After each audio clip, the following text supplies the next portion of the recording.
Hey, welcome back to the Mr. Excel podcast. I have a really strange bug in Excel today that involves automatic subtotals, especially when you have subtotals at two different levels. Take a look at this cool report.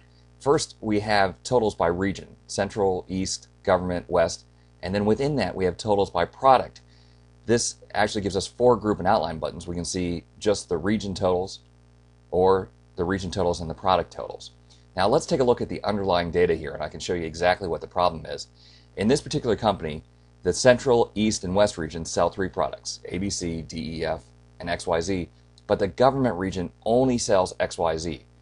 If we added subtotals to this data set, asking for subtotals by product first, it would subtotal this whole group, all of the XYZs, for both the East and the government, and we end up with this horrible situation where we have an XYZ subtotal that really spans two different regions. And when you try and use the group and outline buttons here, it's just absolute chaos. It's a mess. So, the solution to do this, you have to add subtotals to the region field first, the outermost field first. Data, subtotals, at each change in region, click OK. And then the second time, you add the subtotals to the next innermost field, product, making sure to uncheck replace current subtotals.